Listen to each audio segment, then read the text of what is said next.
they call it in terms of speech writing, it's a small story. They call it the red herring. Red herring. Red herring fish, type of fish. Fishermen, they use the red herring as a bait for a bigger fish. And if you're a fan of classic movies, Alfred Hitchcock had the same technique. He called it the MacGuffin. A MacGuffin is a unrelated story used to serve the purpose of the main story. But ideally speaking, there should be one foundational, one anchoring story, might be backed up by a red herring or a supporting story. Why do I emphasize on the story? Because as you said, you can take your freedom in expressing so many things in a story. And I know this is basic, but please bear with me because they're very essential.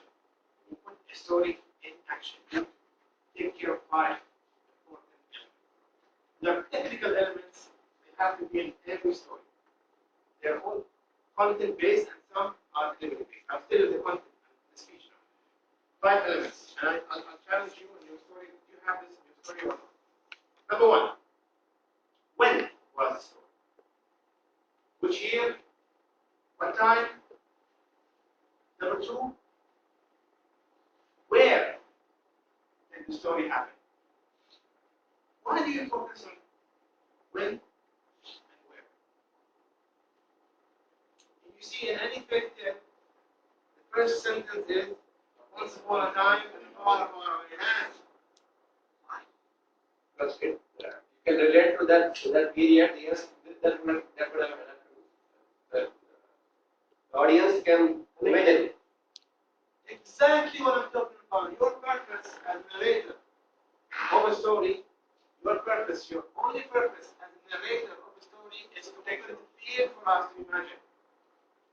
Please put special emphasis on this.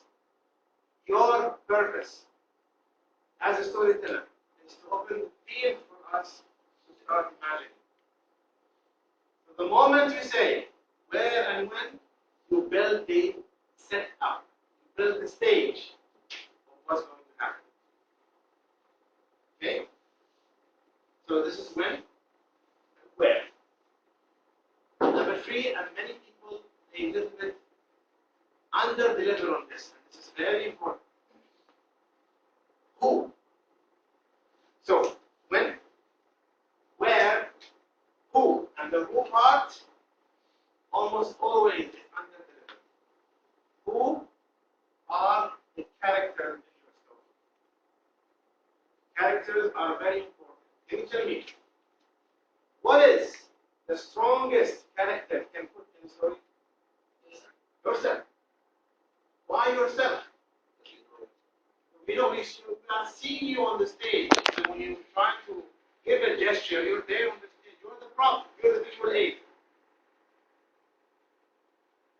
Second most strongest character, you should place the character in one corner of the stage. This is the corner for your character. You don't have to go and again explain who was the character. Visually, you can imagine that this is the place of your dad, for example. So when you go back to your point, back and forth, when you point there, you know that your father is still there in the flow of the characters. And I always tell speakers, please give justice to your characters. Describe them.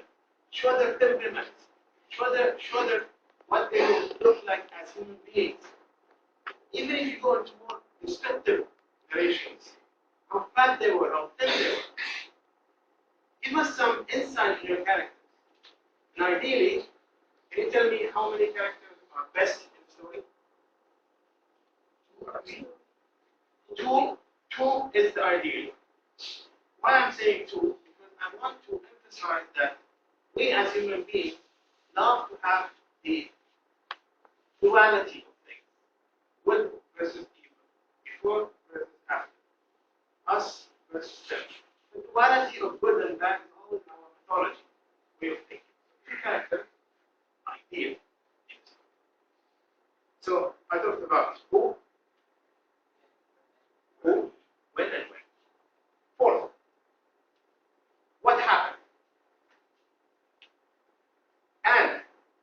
If your story does not have a moment when I can remember, then scrap your story and don't come to competition.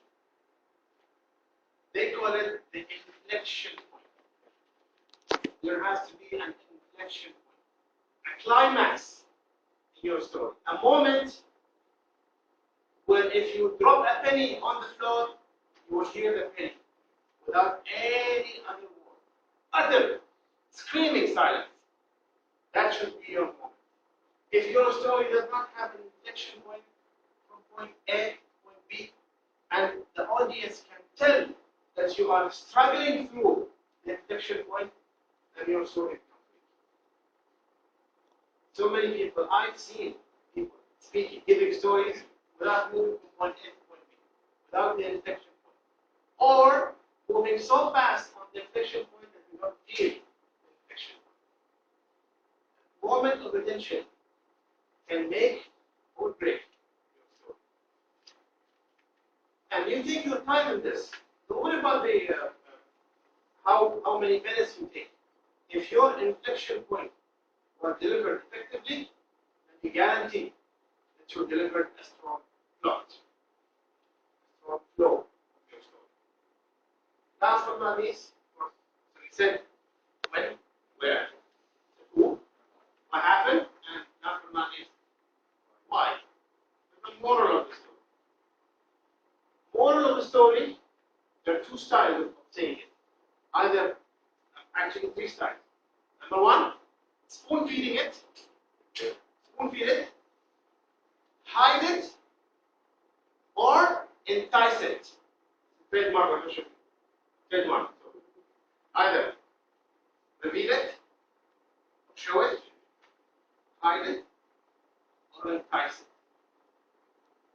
Now, if you are in an advanced stage and you show us the moral of the story at the very beginning, you almost kill your story.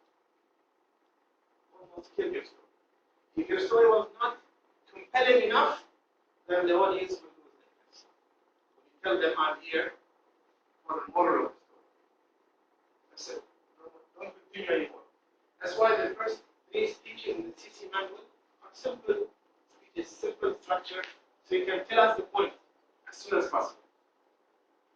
Number two, hide it. That's people hiding it. Nothing. They put you in the middle of the story, so ambiguous, so unclear, and they drag you until the last 5 minutes, or last 2 minutes. They rush the last 2 minutes, and don't get the moral. Best method is entice the audience into your message. How do you entice it? In the world of art and cinema, they call it give them the cliffhanger. What is a cliffhanger? A cliffhanger is, imagine that you are going into a cliff, you're about to fall. The guy is about to fall, right? You don't know if he's falling or he's going to survive.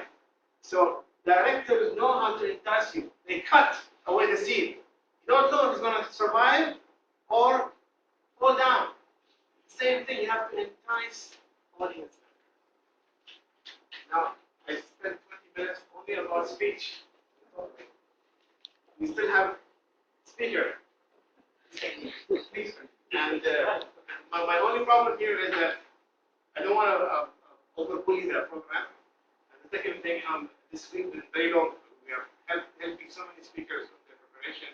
I'm a little bit physically tired to continue more than 20 minutes.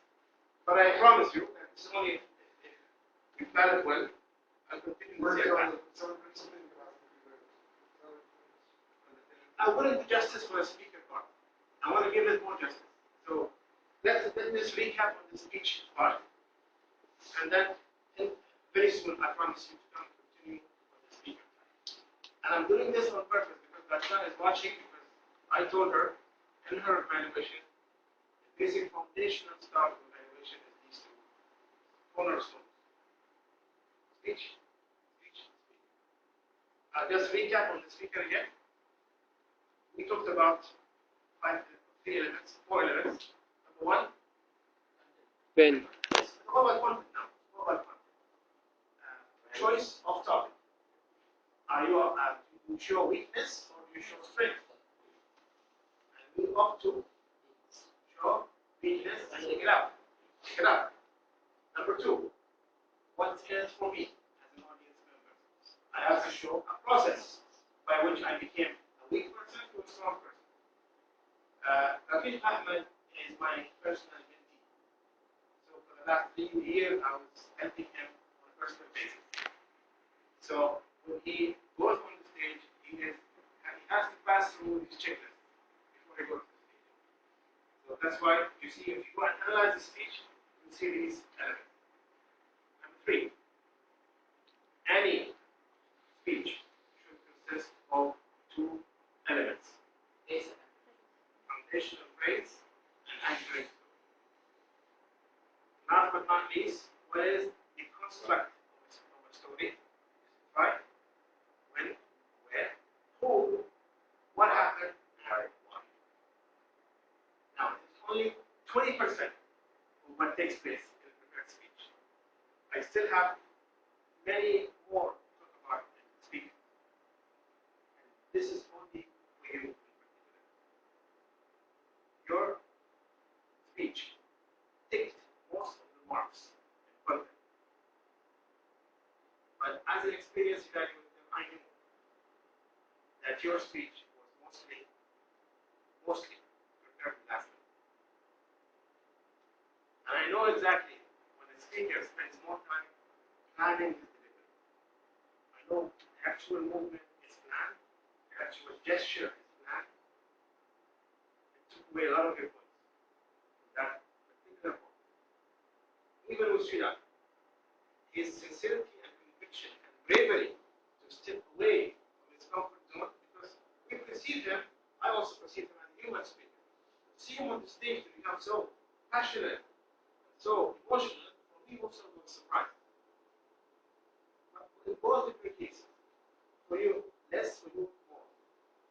Winning the first place is not only about mastering a perfect speech, it's about mastering delivery.